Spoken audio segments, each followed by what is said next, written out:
Welcome to 99th Monkey Liberty News for Tuesday, June 17th, 2014. By the time I had made yesterday's video, Fulford did not have his blog up, but it's up now. It was actually up pretty early yesterday, just not quite early enough. The title of this week's blog are all of these emergency meetings of world leaders leading to some big announcement. And he believes that the implication is that yes, they are. He doesn't state exactly what the announcement is. This is how he puts it. The event could be the announcement of an entirely different and more benevolent way of running this planet. Well, yes, may it be so. And he mentions the death of one of the Rockefellers in a plane crash a few days ago, and just pulls together a lot of different facts about what's going on that he believes are an indication that some change is going to occur. And I think to some extent the elite know, the social engineers know that the people of the world are not going to tolerate their MO as it has been up till now. And I think they're probably scrambling to alter their plan just enough to mollify us until they can, such time as they can implement it more fully. But in the short term, even that might just give us some breathing room, and if we use our time and our resources wisely, and stay awake, and help our children and the generations that come after stay awake, perhaps we can block their plan from being implemented, or maybe they will genuinely alter their plan so that it does not include eugenics and a culture of lack and some of the other aspects of their MO that we have found intolerable and still do find intolerable.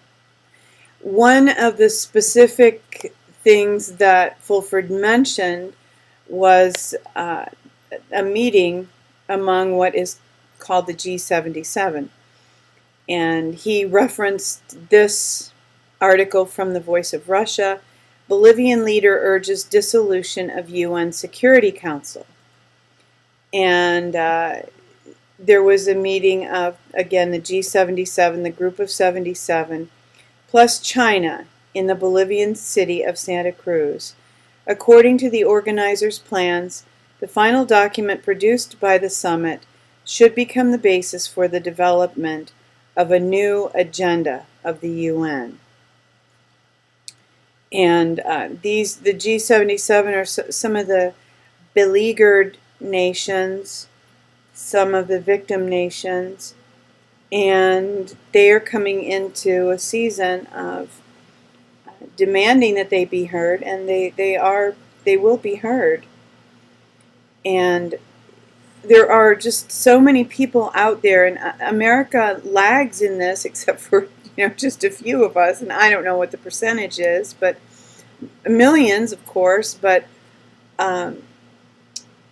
percentage-wise, maybe not a hugely significant amount, but although growing daily.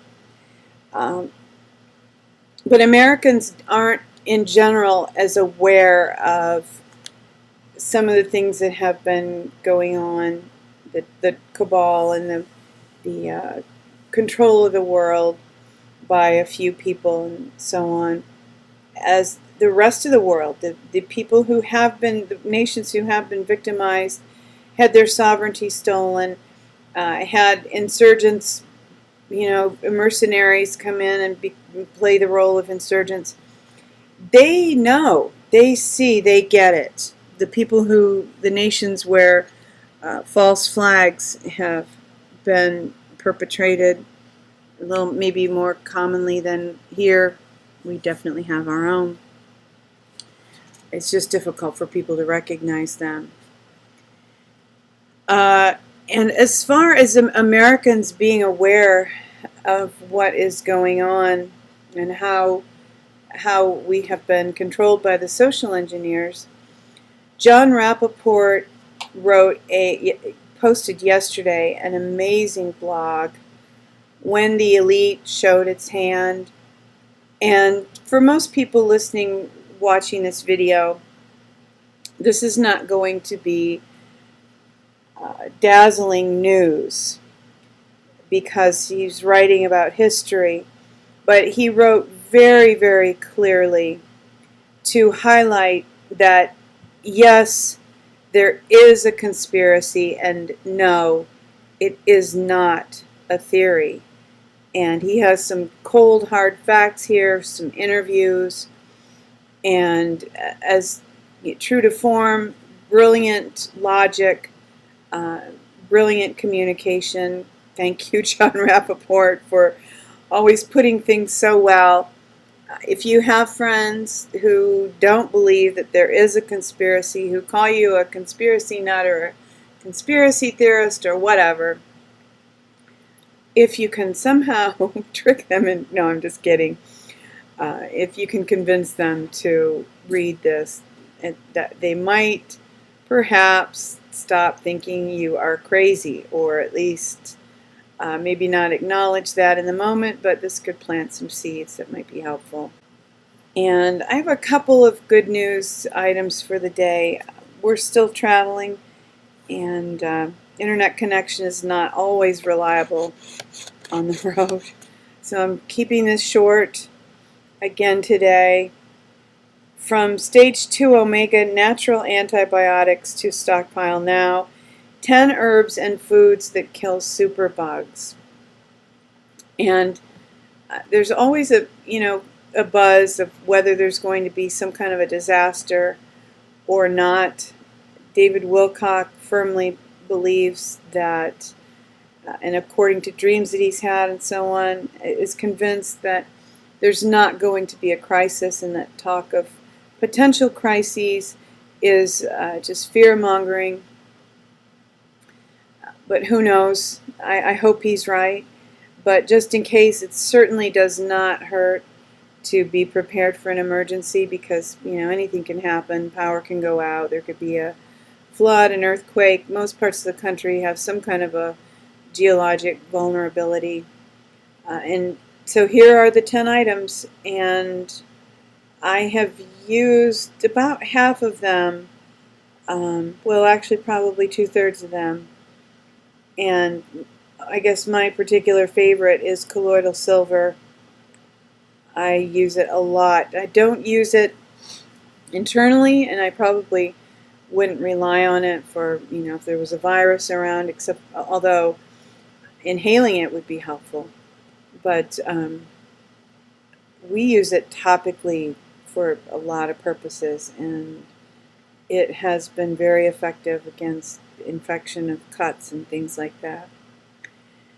So some good advice here from stage 2 omega. And for my final bit of good news is really just the love of God, and I am sharing that by including this video from Jesus Culture at Bethel Church in Redding, California. Here is love, and this song is just a beautiful expression of the love of God and the response of people who love Him in return. And one of the things that I've been thinking this morning, something that's been in my mind, is a Bible verse, and I didn't look up the address of it, but it's in the Psalms somewhere. And in the presence of the Lord there is fullness of joy, and at His right hand are pleasures forevermore. And no matter how stressful things become, I think sometimes for those of us who look at alternative news, or I should say real news, we can tend to become overwhelmed and wonder what the future might hold. Sometimes it doesn't seem all that bright. Just looking at it from an earthly perspective, from what we see and read and hear, the struggle is intense sometimes, feels intense, and if you listen to people like Alex Jones, there are always concerns that are raised, and they're valid concerns, and I'm not negating them. But when we see from a heavenly perspective, and when we can move in the presence of God and just know in the presence of the Lord is fullness of joy, and we're the real us, our spirit people, are the essence of who we are. We are seated with Jesus in heavenly places at the right hand of God, and that's also Bible. So I think perspective helps, and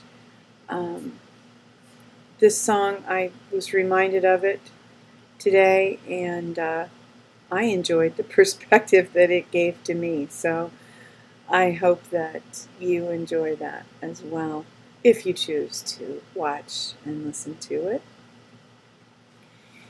Thank you for tuning in for today's 99th Monkey Liberty News. Yeah, weeping may endure for a night, but joy comes in the morning.